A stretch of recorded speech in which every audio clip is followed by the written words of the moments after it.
Now, we're going to go back and talk about the most important stuff going on in the origin of the work of art, and that is the way there that some being in the clearing establishes the truth in the clearing. And mainly, I want to distinguish I want to make a whole lot of distinctions that Heidegger doesn't make, that I think are implicit in his examples and in what he's talking about. So first, I want to make a big distinction between articulation and reconfiguration. I talked about this at the end last time. And I'm going to spell out what they are. I think Heidegger, in a very confusing and misleading way, starts out with examples of articulation, like the temple and the cathedral, and ends up, in a hurry, but very important, telling you about something quite different, the reconfiguration. And the way you can see that it must be quite different is, by the end, he's talking about a leap, a shock, a new history beginning. And if you think the Greek temple and the medieval cathedral just aren't a leap and a shock and a new history beginning, they are something else. So, sorry, I keep drinking this because I will cough otherwise. So instead of drinking all the time and coughing all the time. So what they are, that is the Greek temple and the medieval cathedral, are a certain kind of articulation. I think there are two kinds of articulation to be distinguished. So I'm if you sort of, if I wrote it on the board, I would want to say, so the big category is truth setting itself to work, and then the two big subcategories are articulation and reconfiguration. And under articulation now is subcategory one, which, just for fun, we could call glamorizing. It is taking the current style and making it shine, making such a superly powerful and clear exemplar of it that you can see everything in terms of that, the light of that, and so forth. And that's where the Greek temple and the medieval cathedral come in. This is kind of review because we talked a lot about that early on in the book, in the article.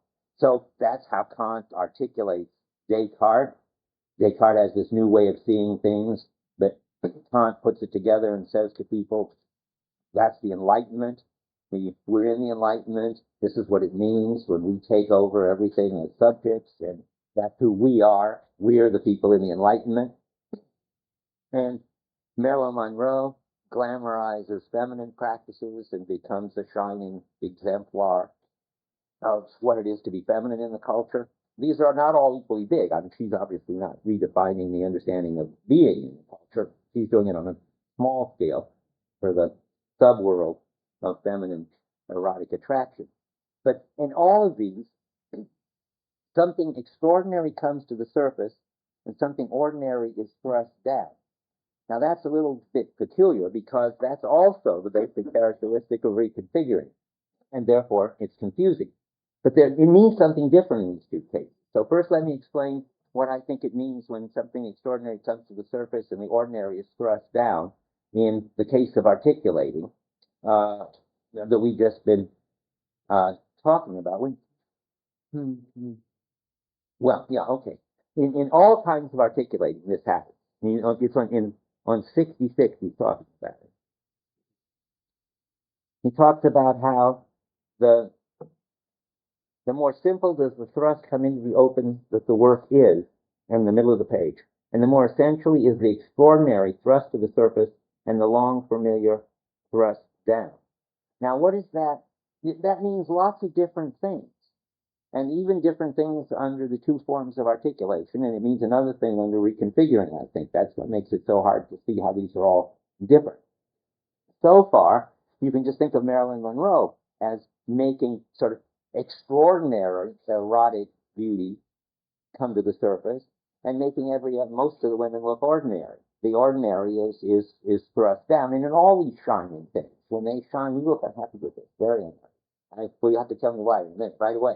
But just when you think, so I think when any of these things shine, then then sort of the banal ordinary begins to look banal and ordinary and is thrust down in the light of this powerful example? You don't like? Well, Marilyn Monroe typified or brought out a certain kind of style of feminine beauty. And one of the things it did was show men how to be attracted to other women, not just to Marilyn Monroe. Right. But I don't mean that they stayed plain. I mean, they look plain until they catch up with her, is what I was thinking. I mean, she gives them a new way of looking, and then they all imitate that as best they can in their own way, take up that style, and then relate to them each, not to her. But, okay, it makes it sound like they're sort of in the shadows until they bring themselves into the light, rather than that she's shining light on everybody. Oh, I see. Well, she's shining a light on everybody, but then how do you, how does the Greek temple and cathedral, let's go back to them, make the extraordinary come to the surface and thrust down the ordinary? This isn't what we were talking about this morning, obviously. This is a whole new, different thing. So I'm trying to figure that one out. I guess I'm not. Maybe totally we shouldn't apply it to that. Kind of. Okay. Well, good. Well, one other possibility, and maybe Liz is right, is to say that they're not in the business of making the extraordinary come to the surface and thrusting down the ordinary. If not, and I don't know, I'll leave that open. You could think about it and discuss it. But if they're not, what would that look like? Well, Liz has a good feel for the phenomenon for this one, and we talked about it this morning. And it's in any case where you get a work of art, what happens is what the work of art lights up gets to be banal and rigid, like Christianity did, and probably Greek religion too, and the Hebrew religion certainly. And then the Hebrew prophets come along and call people back to their original covenant with God. Or Christianity gets to be all institutional and hierarchical in the Middle Ages, and then Luther comes along and says it's really about love and imitating Jesus. You've got what it is. Now, this is the second kind of articulation. These are the preservers. They renew the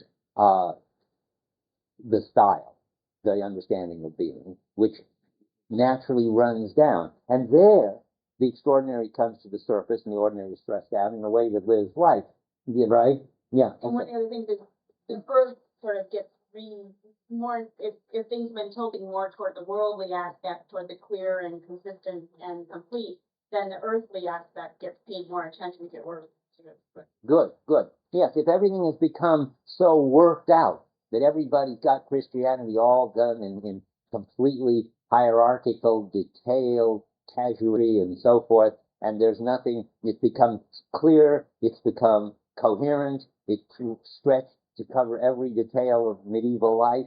The earth is getting pretty well eclipsed, and then Luther comes along and says, no, you've forgotten what's hidden and mysterious and awesome and extraordinary behind all this world, and the earth comes back through. All of this is being talked about on page 66. Let me go on. And maybe the fact that it's all in one paragraph, well, it certainly means it's all about articulating.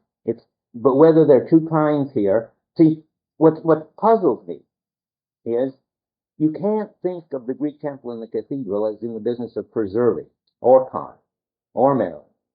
They're in the business of shining and glamorizing. And then there are these people, the prophets and Luther, and I had another example, the President of the United States, if he were a really good president, would speak on, say, the 4th of July, and he would Lincoln did it in the Gettysburg Address. The Gettysburg Address is a perfect example of somebody who renews an understanding of the Constitution and the American way of life and what the point of it is that people have forgotten. And then they hear the president's address or read it, then they feel a new clarity about their identity and how important it is, and solidarity with the we that's been articulated.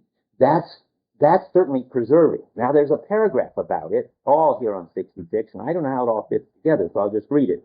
I started with that we thrust, the long familiar gets thrust down and the extraordinary to the surface. Now, Liz may be right. The long familiar sounds like this banalized rigidified surface. So maybe this is all about the second kind of articulating, namely the preserving. But let's go on. That this multiple thrusting is nothing violent, but the more surely the work is itself transported into the openness of beings, and openness opened by itself, the more simply does it transport us into this openness, at the same time transport us out of the realm of the ordinary. To submit to this displacement means to transform our custom ties to the world and earth, to restrain all doing and prizing, knowing and looking in order to stay within the truth that's happening in the work.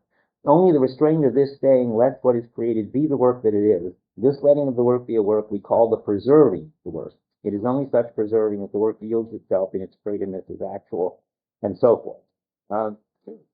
So I think whatever it is, then my story is articulation is both glamorizing, and we've talked about that, and Heidegger talks a lot about that, and then it's preserving, and he talks about that, and he doesn't clearly distinguish them, but I think they have to be distinguished, and they're both fine. Yeah. Can you say why you don't think, why we can't consider the Greek temple and the cathedral as preserving?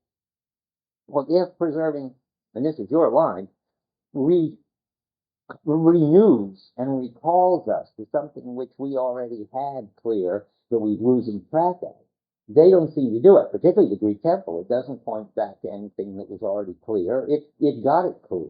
Well, let me put the question the other way then. Why do we consider the renewing ones to be the preserving ones? It seems so obvious to me. I'm stumped for a minute. It seems to me the preservers are the people who, it's so obvious I don't know what to say yet. Let me just say it over. I mean, there's something that the temple articulates and lights up, and it has to do that before there can be people who. Well, let's go to Jesus. Jesus, well, no, he's a reconfigure. That will get complicated. Let's stick to the temple. The temple lights up and organizes the Greek style. Now, it looks to me like once that's done, then people can come around and preserve it by constantly returning us to it and so forth. How we could say that it was preserving it before it had done it. Of it. Right, that's right. And before it had actually pulled it together enough to be in it. Yeah. So there's something specifically reactionary about preserving. Well, yeah, reactionary in a good sense. Right. Conservative in a good sense. I mean, in the sense that Lincoln was conservative and so forth. It is a very sort of. Well, and it's very, very bad to put it that way, though, because Heidegger says it looks revolutionary. In fact, he talks about it in Basic Problems, and calls it revolutionary. And when you renew it, or say Martin Luther King, that's another example. When you renew the idea of Christian love and justice for the black people, it looks practically like Civil War. It's so revolutionary. And yet, he clearly was saying, I'm recalling you to what was basic to your identity in the Constitution and Christianity, two of the defining things in God. So, you could call him conservative and revolutionary both. It's what you should all already know anyway. It's not. It's part of your identity that you've lost touch with. These people call you back in touch with what is already part of your identity and your style, only it's become dispersed, it's become banal, and so forth. In that sense, it seems like your instance with Luther works particularly well because he never thought the breach would be permanent. Like he always thought the breach would end. He was picturing the church. Good, right. And he never thought of himself as a reconfigurer, starting a new history, depicting the church the way the prophets were trying to fix the Hebrews when they got off track. Right. And Luther himself, who knows what he would have done, but it's an interesting case. With Luther around, who should come along with Descartes, who did turn it into a case of reconfiguring and start a whole new understanding of the world where subjects replace God. And something Luther certainly didn't have in mind. But Descartes didn't have that in mind either. No, okay, right. But Descartes had it a lot more in mind than Luther. Was more on the edge. Right. And Kant finally really articulated it. Which kind of articulation? He's back after in the first bunch. He didn't say I'll return you to the identity and understanding you had in Descartes. He said, I'm going to glamorize and make Descartes shine so much that you're all going to want to be enlightened people. Okay, I saw another hand back here. Didn't I? Yeah. Why temple might not function like Luther does, like all of a sudden you know, one in the style once again that may glamorize it first, but can it become a preserver? I mean, isn't that why the temple is there? So people can go back to the temple and remind themselves of what the style is. Yeah, otherwise, we have like wouldn't be. Well, there, I think, let me try another angle here. I think he wants to distinguish creators and preservers. Creators are people who make the temple or who set up a new state and so forth, who pull it together. But the people who are, I mean, it's people who are preservers, not the Greek temple. Is that right? I mean, yeah, it's people who are preservers. And the people who are preservers are not the people who built the Greek temple, because those are called creators.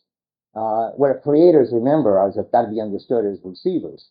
And so they're the creator receivers, the ones who are so open to the practices and able to let the practices, it's all really on the side of the practices, cohere in this shining, exemplary way. And then there are other people called preservers, and they do something else, I think. They do this thing we're trying to describe, rearticulate and renew. I mean, I think these distinctions are not very clear in here. That's the point. He's just sort of found a bunch of phenomena and he hasn't got them all untangled. But I'm untangling them. And if you think when I do it that I finally sort of go against anything he would want to hold, then tell me I'm wrong. And or even if I go against the text. But if I'm saying more than he ever said, that's all right. I'm articulating. So then let's see now. Okay, so far? Well, then we make the big leap. Use the Heidegger expression here. We're going, that would only confuse you. Forget that. We're going on to reconfigure it. They do make a big leap, but that's not perhaps the moment to say so. Okay, now, in the reconfiguring, there also seems to be two. And now add with it. This isn't in my notes explicitly, but it's in my notes implicitly. There seems to be the very special case of the beginning of the whole thing, which sets up history in the first place. And that was the pre-Socratics in the Greek temple, where for the first time anywhere in the galaxy, as far as anybody knows, there was this idea that there was a unified understanding of being that covered everything and could be organized into these, all-covering paths, all-encompassing paths, all-encompassing story.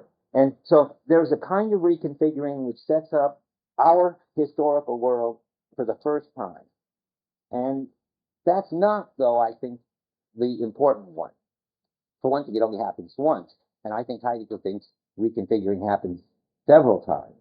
And the other one is setting up a new world, where, as in his phrase, this isn't me, history begins again. So there's history begins, and that's one subclass, and nothing special to be said about that. It just happens that way. But it isn't any different than when history begins again, I think, and Heidegger has lots to say about what happens when history begins again. Or better put it, no, that's not the best way to put it. He has lots to say about a structure which happens both when history begins and, of course, happens again whenever history begins again. It's the same structure. It's the structure I'm calling reconfiguring. Now, there's a lot to be said about that. I need to explain a lot about how it is a shock and a leap and exactly how it works in the shocking, leaping sort of way. It founds a new world, he says on 75. And that could be either for the first time or again.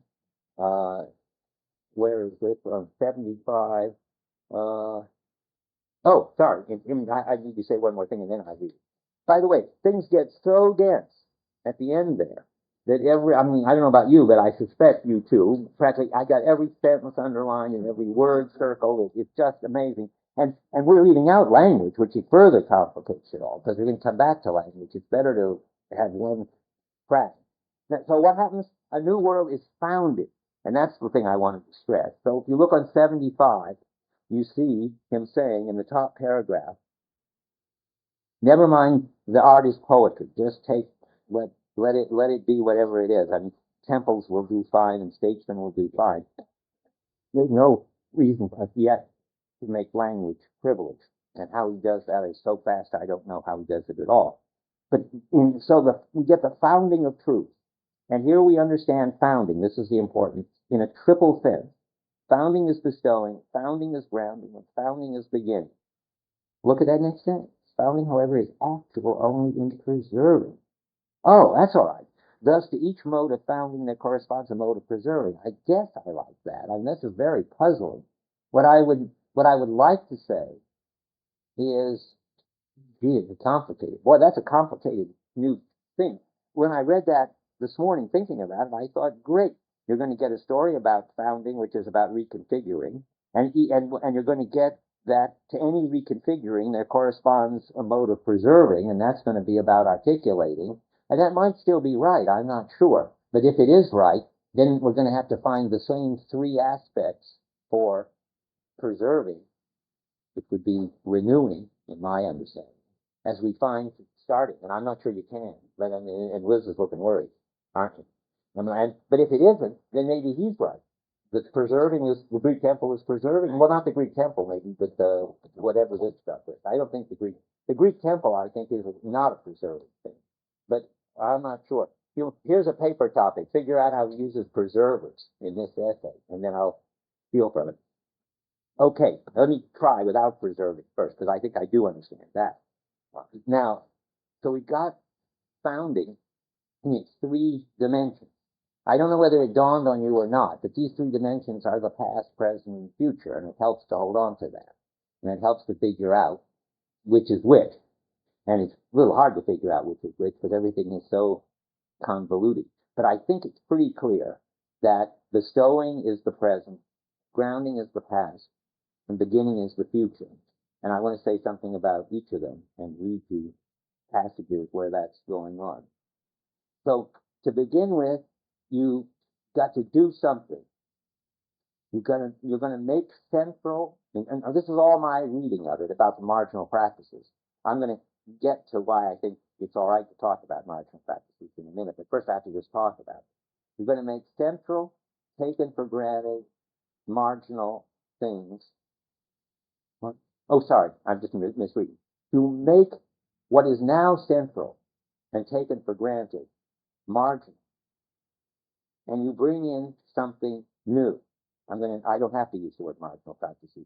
I don't want to. I think that is marginal practice. But all we say so far is you make something central, you make something new central, and you put aside what's been taken for granted. Yeah. How does that differ from thrusting down the ordinary and up the... Well, I said you could use the same phrase for both. I realize that. You have to fill it in differently, it seems to me, if you're going to talk about the articulators, which I think are the preservers, so I'm a little taken up about that. But anyway, there is going to be a way in which, say, Luther puts down the ordinary, what has become banal, what has become all world, and the way the bestowing does, because what the bestowing is going to do is not put it down by recalling you to what was already there as the original identity, but by bringing in something altogether new. Okay? Good. Keep asking this, but it's very hard to keep this all clear. So I'm on 75, the middle paragraph. The setting into work of truth thrusts up the unfamiliar. Another translation says awesome. I wonder, I don't know what the German is. Unheimlich. But in any case, the translation is different, for better or for worse, in the one you're reading, in the basic writings than the one in here. And I don't have any strong feeling about which is better. But they're often different, and it's illuminating. I was looking at the English and the German, and I'm looking at the two Englishes, and they just say different things here. So it thrusts up the unfamiliar or awesome. And extraordinary. That's probably the awesome part. Let's leave it the way it is here. Thrusts up the unfamiliar and extraordinary, and at the same time thrusts down the ordinary and what we believe to be such. The truth that discloses itself in the work can never be proved to derive from what went before. What went before is refuted in its exclusive reality by the work. I mean, that's very important in this discussion with Liz. It's hard to say that Luther refutes Christianity. And he does refute Well, yeah, period. Let's just, what art founds can never, therefore never be compensated and made up by what is already present and available. Founding is an overthrow and endowing a bestowal. See, that's where bestowal comes in. And that's one of the modes of founding. Yeah. Can you say why the word bestowal makes sense as being for this? Not really. I have no feel for that whatsoever. Nobody brought the German. Wish I brought the German. About those words for department. Yeah. Yeah, quiet and quiet. Okay, and do you know the word for bestowal? No. Huh. That's what Liz wants now. I don't know. I think I should go back and look. You have it with you, but I have German. oh, great. Because it's so unintuitive. What has it got in there? In the has it got bestowal in? We were right near the end. You know, we're say 2 pages. Well, 1, 2, 3, 4 pages in from the end. Probably the paragraph before is the one to spot. The nature of art is poetry. Anybody else got basic writing? Yeah, it's true. You found it yet? It is bestowal. Okay, never mind, Liz. He found it. Okay, well, it certainly is. We'll hope that we can find something better. Forrest will find something better. But in the meantime, I don't know. It's a good question. But one thing is sure: the ordinary gets wiped out. He talks about that more on 72, about 5 lines down. In the midst of what is, art breaks open an open place. See, again, that does sound much more dramatic than Luther. And in whose openness everything is other than usual, by virtue of the projected sketch set into the work of the unconcealedness of what is, which casts itself towards everything ordinary and hitherto existing becomes an unbeing. There you got it. You can't think that this is the same as the articulator. None of these people would take what all was hitherto existing and make it an unbeing. Jesus does, maybe. Remember my example at the end, when you say obeying the Sabbath, obeying the law, keeping the 10 Commandments, all of that doesn't matter. When you say that, you really make everything that's been up to now an unbeing. You say, well, it still happens, but it's not important. It's not essential to our identity at all. Yes, what'd you find for it? Well, it's a good excuse. Understandable, but then there's only one of the German words. Gift, an overflowing gift. Well, no. It's a gift and it's an overflowing and a gift. Is that any better than a bestowing? Yeah, that's for for bestowing. A gift. I like a gift. like giving. A giving. Mm-hmm. I don't know. It doesn't help much, but yeah, it's a better feel. Okay, and so the ordinary is wiped out. That is very extreme. And as I say, the Hebrew example is a good one. The law becomes irrelevant. That's pretty extreme. So, for instance, just again, you have this phenomenon. Don't forget it from last time. That we're now in the middle of reconfiguring. Jesus is a terrific reconfigurer, and now we're seeing why in detail. He's making the law irrelevant. It was once a crucial question of avoiding guilt. That's what Paul said it was all about. Now it turns out there's no way to avoid guilt. It's all about forgiveness and love. And everything has been really radically switched around. And that's the one dimension of it, the present. The present, that's what happens. Now, how does it happen? Well, it takes up something from the past. That's the grounding part. It has to somehow. Where does it come from? This new thing that has put down everything that's ordinary and made it into an unbeing. Well, that's where I have to say marginal practices. I mean, something is. Now I'm going to try to argue for that. There's got to be something around which were possibilities not taken seriously as essential and crucial to who we are and what our identity is, different to the Hebrews, but still possibilities that this reconfigurer can latch onto, or he'll be completely unintelligible. Yeah. Well, so in this, you are saying, right, that he might be totally unintelligible, but he does use this word elite. And I'm really interested in pinning down where you can get the notion of marginal practices when Heidegger is continuously saying that the familiar the ordinary, Mhm. totally put that back, because no longer, and then you have this beat. So where in the text Okay. do you think that there might be something? Okay. Okay, I've got a story, of course, about the lead. But Forrest is right. Whatever story I tell, it's got to do justice to the fact that this is a leap and it's unmediated. I'm sure you would have said that next. Unmediated, there's no transition there. Now, how can we have that? And yet hold on to the idea, which I want to hold on to, and I'll try to convince you of, that it's not just out of nowhere that he starts doing something new. I mean, I don't think a reconfigurer can march in, say Jesus, and start preaching Buddhism, because he would be, in my understanding of it, just strictly unintelligible. He wouldn't connect up with anything. Now, I used to worry about this, and now I'm sort of locked into my solution after years. My solution to this is there will be trivial things in the practices that aren't even worth putting down and turning into a non-being because people are not paying any attention to them one way or the other. These trivial, what I'm calling marginal possibilities, are not like the ordinary, banal, which is being put down all.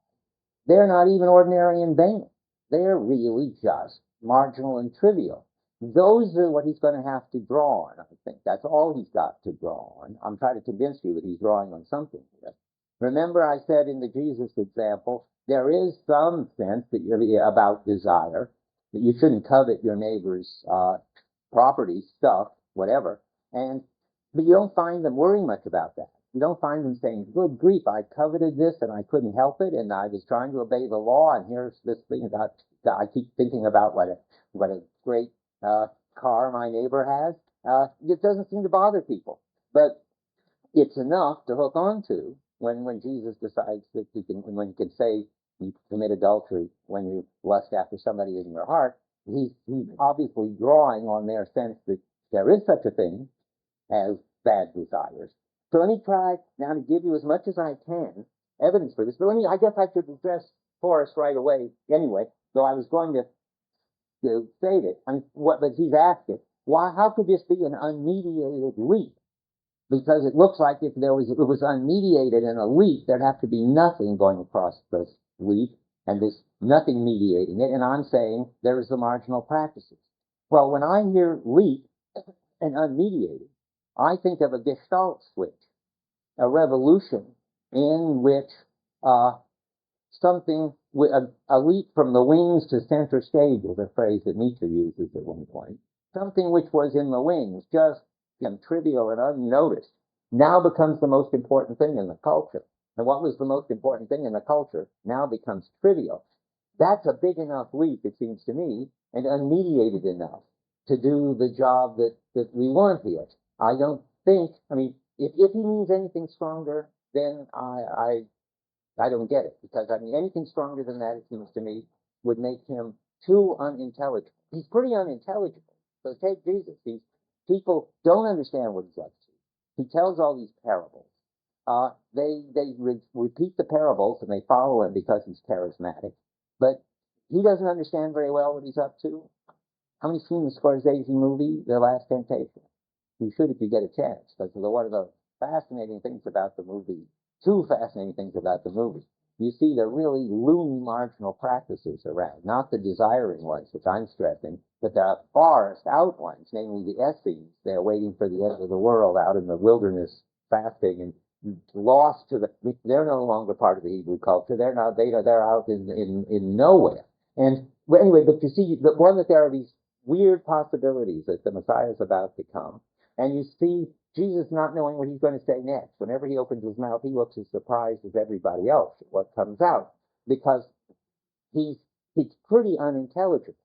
But on the other hand, it seems to me it's intelligible enough, one, that people don't think he's just completely crazy, and secondly, it can be articulated by Paul, who goes around with a great deal of effort and full time making it intelligible. Yeah. An example of this for how about the notion of loving your enemy? I want to say, I do not understand what that is. I think that's right. But that's the leap that I'm talking about. Okay. Because it means to love.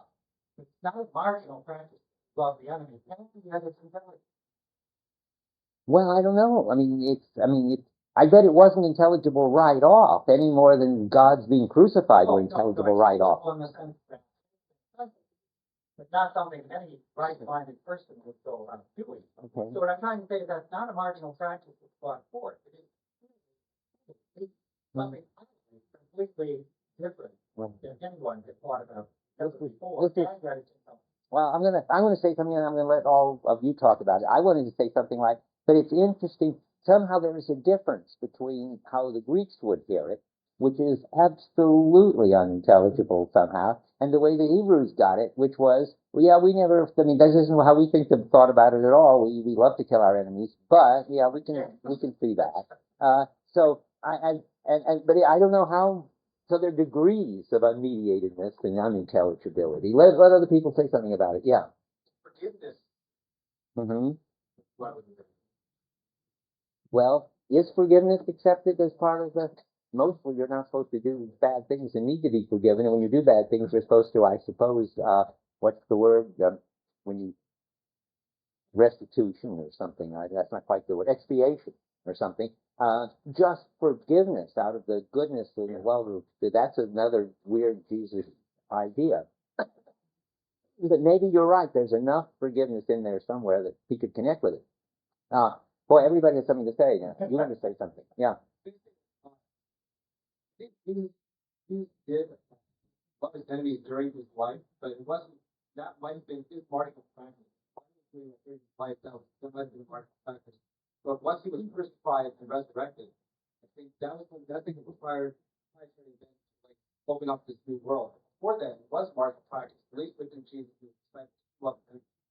So No, but that's not the question Forrest is asking. Was it a practice already in the margin of the Hebrews that they could latch onto? well, wasn't never be a Hebrew before. They were all Hebrews before, but where did they get this? I mean, that's the question. They got following Jesus during his life. And where did Jesus get it? Did he get it out of some aspect of the Hebrew he was before? That's what Forrest is asking. Yeah, and then the answer, and my story would have to be, well, if you look around somewhere, you'll find it, or you'll find enough other stuff that is there. Yeah, Liz. One tack I might take is there is the love thy neighbor is an introductory name, and then the enemy is sort of to further That's a subclass. That's how I was going to deal with it. But I was letting other people talk first. I would have said, yeah, love and forgiveness are certainly big things, and they're very new things, but they're not totally unheard of in the Hebrew story. And now you extend love and forgiveness even to your enemies and even to your criminals, and that's certainly a big move, but maybe it's not a total change. Yeah. But when you said that Jesus could just come out and start preaching practice, that's a radical break. That would be a real unmediated leap of the extremist sort. Okay, well, you've all got enough interesting things in the air. Forrest was good to raise it, because now at least you'll see why I picked the passages I'm about to read you in my attempt to say he knows that there is stuff around, and it's going to be those marginal stuff that he's going to use when he reconfigures. The bottom 60. He says, truth is untruth insofar as there belongs to it the reservoir of the not yet uncovered, the ununcovered, in the sense of concealment. Now, I don't know what is not yet uncovered and ununcovered, but there's a reservoir I want to stress. There's something out of which is not yet central, not part of the world of the Hebrews, which is still around to be tapped into, is my story. And what could it be? That's a reservoir that's not part of the world of the Hebrews, and it's because it's earth, and yet it's something that can be used. I mean, a reservoir is something used. And now I think those are the reservoir is this collection of other possibilities. But who knows? I'm going to give you my attempt on page 75. Okay, now I'm going to go about 10 lines from the bottom, or 12. In the work, truth is thrown toward the coming preservers, that is, toward an historical group of men. That's nice. Those preservers are the kind I like. What is thus cast forth is never an arbitrary demand. Now, we've got to get something. It's a leap. It's unmediated, but it's not arbitrary. That's what we're trying to figure out. Genuine poetic projection is the open, that's just reconfiguring for us, is the opening up of a disclosure of that into which human being as historical is already cast. Well, what is this already in there? I mean, if that seems, there's something already there, which is a reservoir. This is the story I want to make. And that's the grounding part. And that's the earth part that you can use. On 76, the end of the first full paragraph. Poetic projection comes from nothing in this respect, that it never takes its gift from the ordinary and traditional. Now, we all agree about that. That's the banal, that's the dominant, that's the taken for granted. But it never comes from nothing. I think this is very important. I mean, that with the Buddha story, it would come from nothing. But when but it never comes from nothing, in that what is projected by it is only the withheld vocation of the historical being of man himself. Well, I don't know quite what that phrase means. I mean, maybe Forrest does. But I take it that means that the Hebrews had this possibility in them. Their vocation was that they could be flipped into Christians. Well, I thought, yeah, the possibility certainly has to be there and has to be intelligible somehow. But for example, and I don't know where you are done that. There's no reservoir there in German. Let's hear about it. It's the realm of the not yet. And he simply poetically translating that as reservoir. Well, I'm not sure that bothers me all that much. So let's go back. 65 means the realm of the not yet. If that means anything at all, I can see why he's. It's. But that's not reservoir. I thought it was. I wrote down it's the Herkunftsbereich. Is that the German? Okay, I would have said that that's the Herkunft is something like the tradition or the heritage. It's isn't that the word for heritage? Erbe is heritage. So it's the sort of yeah, but it's the Herkunft is something. The word of the not yet, that the unrevealed. So it's simply saying it's a possibility. Well, how do we know that? Because it now is. Yeah, but I mean, good. But he isn't coming out. I mean, he's willing to admit enough mediation as to say, if it now is, then it was already possible in some sense, not just empty. I presume. I mean, he wouldn't bother to say anything. I mean, if it was a complete leap out of nowhere, and it now is, it wouldn't be very illuminating to say, of course, it was possible, since after all, it now is. I think that's somehow what makes it possible. Yeah. Well, the Okay. other thing, and I don't think I believe this, but that it's never that it's not an arbitrary command, that in which the human being in his historical past is already thrust and the withheld vocation that what historical man already is. I don't believe there's some kind of Too much. too Hegelian, too much of a telos. Well, it is a bad way for him to put it. We'd have to look at that German. But I mean, what I would do with it in a hurry to fix it would be to say, once it's done, that's how it looks. I mean, once you've taken it, that's sort of like the possibility story. Once you've taken, in my story, the marginal practices, think of it this way. If it's a regestalting phenomenon, when you've got one of these puzzles where can you see the face of the cat in the trees, and you can't, and then all of a sudden you can regestalt the cat in the trees, well, then you have to think the cat has been in the trees all along. You can't even go back and look at them without seeing it that way. So I guess that's what I think happens. You go back and you see that the whole point of being Hebrews was to lead up to being Christians. It certainly didn't look that way until Jesus came along. Let me try one more. 76. Now, have I read that one already? Yes, it doesn't come from nothing. I've done it. And the crucial passage, I say, is still on 76. Oh, yeah. Well, this is the passage that Forrest and I are arguing about. So let's read it. Bestowing and grounding have in themselves the unmediated character of what we call a beginning. Yet this unmediated character of the beginning, the peculiarity of a leap out of the unmediable, does not exclude, but rather includes the fact that the beginning prepares itself for the longest time and wholly inconspicuously. How do you deal with that? That's my marginal practice story. I mean, something's been leading up to this week and this unmediated thing. As long as you don't read that in a way. Good. Okay. But no, I certainly don't. It's very un-Hegel to say that in a completely unintelligible way, well, that's the wrong way to put it, that there's no reason why these marginal practices should become central. They're already there that you can appeal to. It's a Kuhnian. Now we can make a Kuhnian point. You can't say to the Aristotelian, look, it's a natural thing to go on and to be Galileo and Copernicus. There are bits of stuff in Aristotle that you can use, perhaps. They talk a lot about his view about missiles and the problems he had with rocks that were catapulted and stuff. But generally, that was very marginal. You can't say that there was some basic problem in the Hebrews and a natural sort of solution, and Jesus found it. That's not Kuhnian enough. This has got to be a revolution.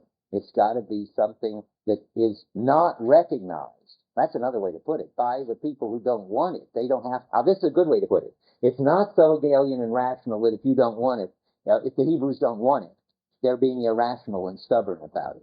It's so different that you can't prove to them that they should become Christians. That would be mediation. That would be Hegel. Let me get this clearer. For Hegel, you see that the next stage solves the problems of the previous stage and grows out of the previous stage, preserves the truth of the previous stage, and dumps the error of the previous stage. And no rational person could possibly stay in the previous stage once they see that. But surely we're not supposed to think that no rational person who's a Hebrew, once they see what Jesus is up to, have to say, oh, yes, that solves our problems, and that's implicit in what we're doing, and that's just the point of it. I see that now. That if they do see it, then they will say that. That's where we've been heading all along. That's what Matthew spends his time saying. But if they don't see it, they don't have to. They can say, this is just a crazy. One of the Essenes got loose, and we aren't going to follow this at all. Yeah. The other problem you might run into with marginal practices is just create too much space, too much dignity. There is this person somehow in culture who grabs a hold of it and lets them shine forth. Mm-hmm. If you were to say that somehow the yeah, right, right, that would work better too. But it strikes me that well, that's what I want to say. Of course, he's receptive. Remember, I said he's receptive to the practices and to the new unity that's being formed in the practices. Remember this distinction between Schaffen and Schöpfen. Schaffen is creating in the sense of producing and making something. Schöpfen is drawing something up as from a well. And I want to say the creator is a kind of vacuum and draws up from as a well these the marginal practices which are around. Yeah. But there has to be more than one way for them to be drawn up. Right. Because otherwise you get absolutely. You'd be back there at Hegel again. There are lots of marginal practices and lots of ways that never get developed that you could have done it. You could have, I suppose, started a cult where they were all going to commit suicide to help the end of the world come along, for instance. And somebody could have come along and brought that Essene idea, push it. But so there must be there were all kinds of prophets, of course. It's a good time preaching all kinds of crazy marginal things, presumably. And Jesus was just one more prophet preaching what looked like one more crazy marginal thing until his thing took off and shined and got a lot of people believing in it. Yeah. Again, this looks like general notion, or maybe the end is always in the beginning. But you have to see the integrity of the whole thing there already. Sure, the possibility can be there, but wait, that's a different thing, I think. The end is in the beginning, which you hear a lot about in basic questions, so we could talk about that, is once you've got a new reconfiguring, then I take it a lot is going to have to be, that will work itself out, and the people in it will,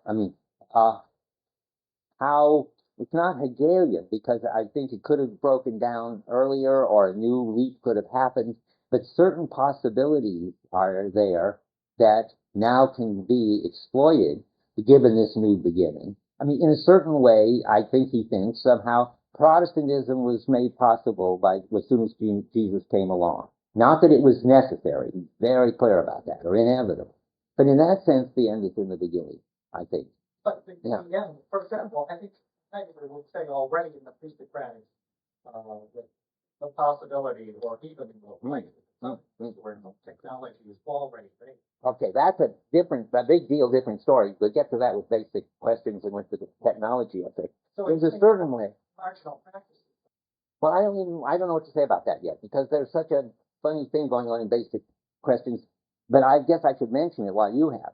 Basic questions is about the beginning of a whole way of understanding things in the West, which goes through a lot of very radical changes, but which is something that nonetheless goes through all the changes, a very special thing. I mean, you see, what could that be?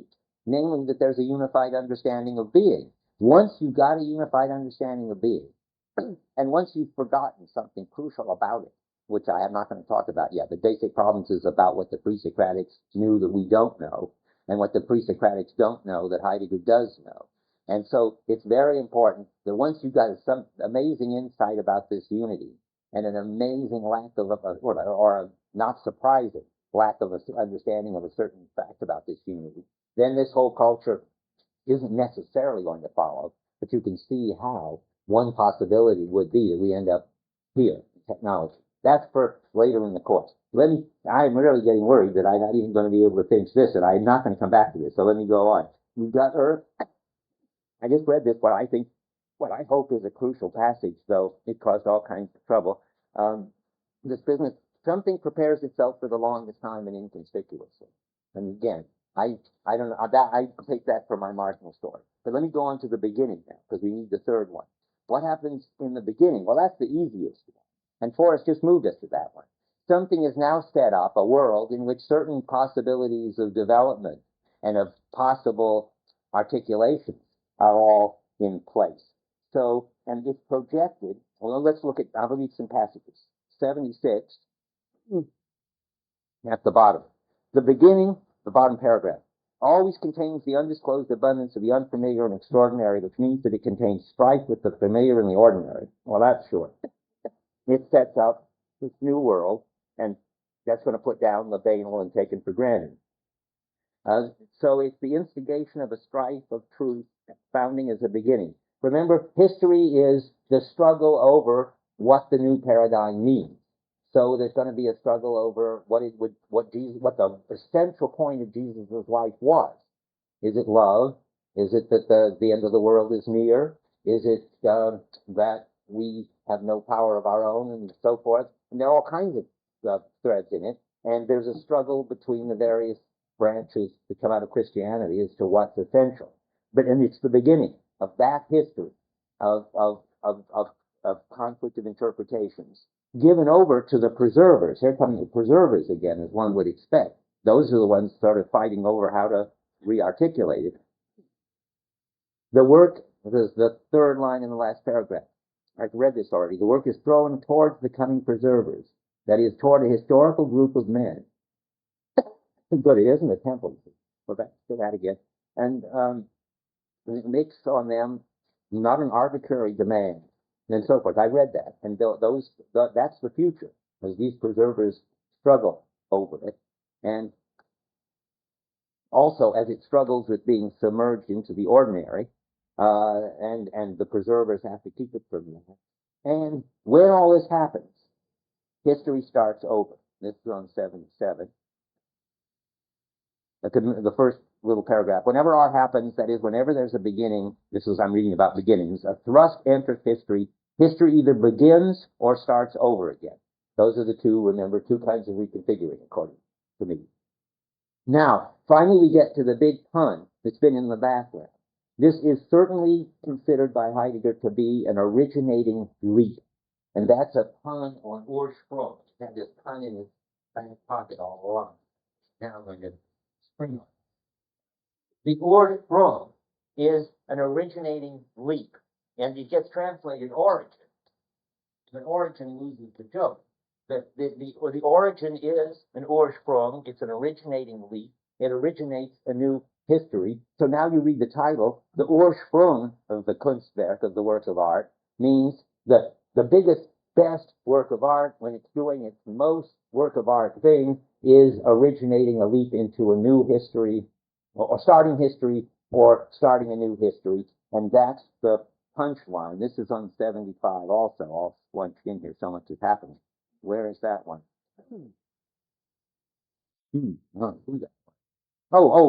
Yeah, right. Originating. What did I just read? Where would I just read it? Where was I just reading? Okay, I don't know what, I think I made a mistake there. I mean, 77 is fine, and 78, let's look at that. That's where he does the Ursprung primal leaf. So let's start at the bottom here of 77. Art, let truth originate, spring forth. Art, founding, preserving, and remember founding is the, as I read it, these three functions when you start with reconfiguring. Preserving, I'm back thinking of some parallel thing which we'd have to work out, but I don't know what it is exactly, is the spring that leaps to the truth of what is in the work. To originate means to leap, and so forth.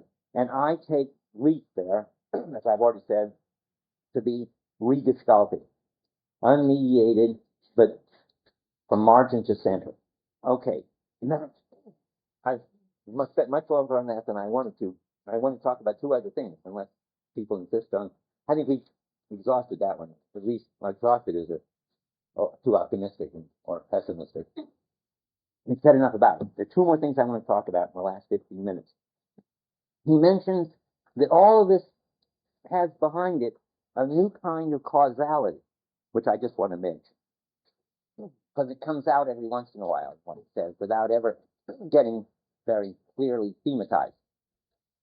Remember that the clearing, which is produced in one of these reconfigurings, a new clearing, holds sway, it gets translated sometimes, or governs everything that goes on. But it governs it in a very peculiar and interesting way. I'll say it and then I'll read the nearest thing to the passage. I mean, it could govern it by some kind of determinism, and then you wouldn't have your freedom, but it doesn't do that. It could govern it by putting ideas in people's heads so that they freely did this or that. That's not what it's about either. It's not about objective causality nor about subjective causality. It's about governing causality or clearing causality. And what is that? Well, remember, the clearing determines what it makes sense to do. And since you're free to choose among a whole range of things, but not just any old thing.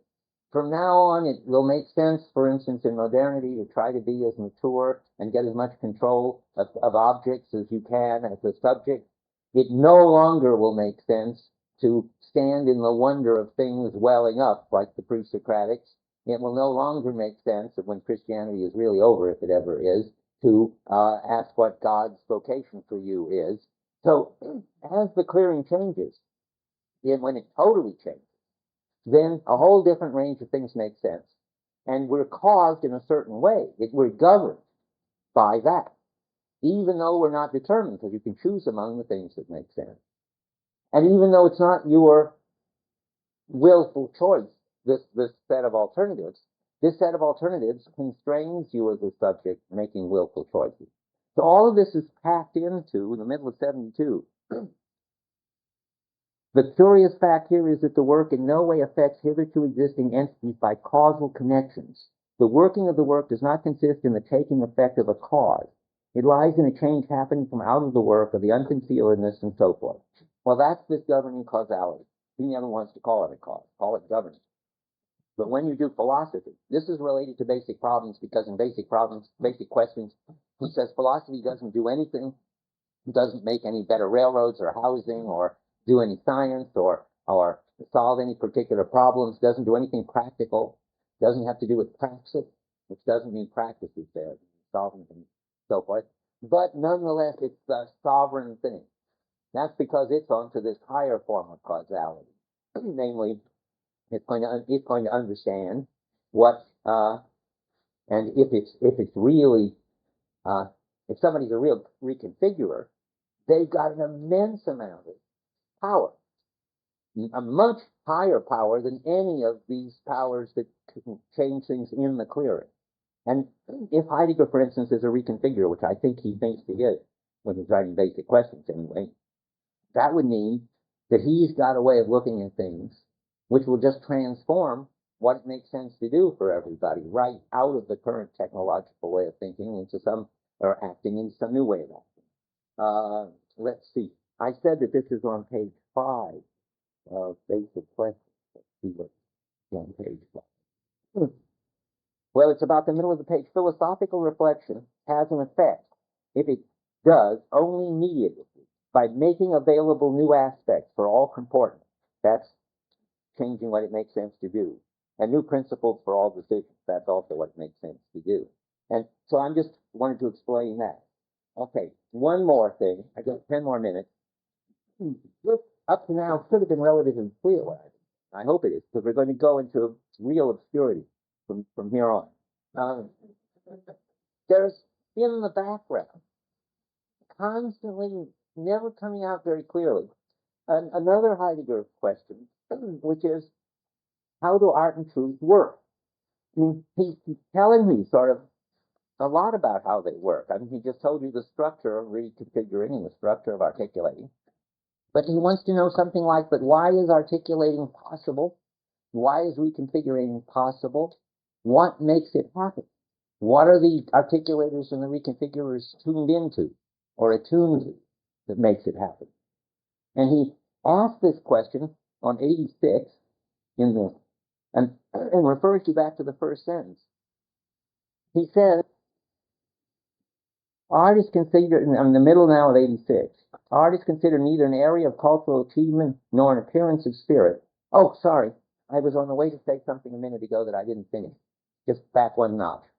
The reconfigurer, of course, has an incredible amount of freedom, just on the verge of saying. The reconfigurer, because he can open up a whole new world, doesn't just have the choice between alternatives that make sense, but he has the freedom to found a new world in which whole different things make sense. That's the highest kind. But sorry about that. Now let me go back to 86. Okay, art is neither a cultural achievement nor an appearance of spirit. It belongs to the disclosure of appropriation, by way of which the meaning of being can also be defined. Every once in a while, the word appropriation comes along, just out of nowhere. And yet, Heidegger thinks that that's his most important word. The word is arriving. It seems to me something like this, a whole long story. Man and being each come into their own by relating to each other in this special way in which man creates and preserves understandings of being. And that happens. And this is the deepest thing that Heidegger sort of constantly sort of trying to get a grip on. That happens because the practices have a tendency to gather. If the practices didn't have a tendency to get clearer, to become total, all of this wouldn't work. When the artist is responding to something, what he's really finally responding to is the tendency of the practices to gather so as to bring everything out in its own most. Now, he says that even at the beginning that he's asking this question, but he hasn't answered it. He certainly never talks about it very explicitly. Where is that now? Where I just had on 86. On 86, he says that this is something that see the first sentences of the epilogue. Okay, so we go to the first sentence of the epilogue, and it says, the foregoing reflections are concerned with the riddle of art. Remember, art is what makes the artist, and what makes art possible, and what makes the work of art possible is this thing called art. Now, what is art? Well, he doesn't know. He can't claim to solve the riddle. And the riddle is sort of, what is it about the way the practices work that makes this whole story we've just been talking about happen? And as I say, it's something about his intuition that the practices tend to gather. I tried to think of an example of that, to bring things out into their own most. I can't do it with being, but I can do it with what happens with the gays in San Francisco. There are these marginal practices. People are gay, and they hide it, and they show it a bit. And then they get together, and more they work out a lifestyle, and they get new equipment, and they get new identities, and they get a new understanding of what human beings are all about, and what sexuality is all about. And all of this gets clearer and gets more organized and draws more people and more equipment and more functions of government and so forth into it. I think that Heidegger thinks that's the natural way practices tend to work. And that is what he's trying to get at, I think, with their writing. When Liz heard this, she added, and then of course it can become too stylized and too many rules and too many complications of signals and signs and stuff, and somebody can call them back to what is more important, and all these other, that is articulators can come along of that lifestyle. But basically, something happens in which they all get pulled together. So, and that's called erogenous. You find out about it every once in a while in basic questions. And he writes it in the margin all over his works once he discovers this term. It really explains something. Now, yeah. Well, I was thinking they're not only are they gonna move further away from the sort of stuff, the earthy part, but there are gonna be things that's gonna have to leave out, right? And there are gonna be sort of conflicts that are gonna come out. Good. That sort of, along with the increasing sort of consistency and coherence and all that, are gonna be contradictions, are gonna become clearer. Right, good. And Liz is having a missing piece. If you really want to know, if you really want to try to figure out what's happening here, you'd have to, well, what is it the way practices gather that calls to articulators? And that's easy. They are, articulators are called to make them come out in their own most when they've been buried in banality. And the practices tend not only to organize, but to organize so as to bring things out at the best. And they call articulators when they need them to help, is the picture, I think. But then she wants to know, what about reconfigurers? How can the practices that are tending toward more and more organization, more and more clarity, and so forth, ever produce reconfiguring? Well, then you have to add a Kuhnian move, which is how I described it when Liz told it to me. The Kuhnian move is that this will produce anomaly. If you try to get everything clear and articulated and gathered in a way that will bring out everything at its best, you'll produce problems. You'll produce contradictions. You'll produce, in Kuhnian terms, anomalies, things that just won't fit. And now what reconfiguring would look like is you get a culture in which things are becoming problematic and don't fit together. And there are marginal practices, which, if you made them central, would be able to fit some of those things together. Then you get the kind of revolution that a reconfigurer makes. So that's how we think about it. Okay. Now, I got 2 minutes. Let me try something. I got this great idea that Heidegger, if I can grab it from the next book, just to point you at an interesting issue. Maybe I can't do it. Give me 1 minute. See if I can do it. Okay. Yeah, there's a sense in which Heidegger is trying to be an articulator and a reconfigurer in basic questions. You can use this as a possible way of transition. He keeps saying that he wants to renew our grasp of something the Greeks understood and we've lost the track of. Something more basic than correctness about truth. Something about the way everything is that makes truth possible. Roughly, that everything is unconcealing. And what that means. And in that sense, he definitely is always trying to play the role of recalling us to things that are important in our tradition, which still make a difference to us now. And to get them right would make a big difference to us, and to retrieve them. But he also is playing the role of reconfigurer, because he wants to say there's something that's really important to us now that's always been in the background. Was missed by the Greeks and is missed up to now. And this is really dramatic and not pretentious. And he says if we saw it, it would begin a new beginning. It would be a new history. So I can't help but think that he's running for reconfigurer. He's saying, look, we've got problems in our culture now, terrible problems. There's something I see that we've always missed that's been on the margin, and it's important. It's crucially important. If I can tell it to you so that you see how important it is and start living as if it's important and preserving it, you will have a new history. You will have a new beginning. Everything will look different. And so it's pretty amazing that I think Heidegger is running for both these jobs, and thinkers can do that. So why shouldn't he be able to do it? And, well, we'll stop with that. Next time you'll see him trying to do it. But you can read this book as Heidegger trying to do both these jobs.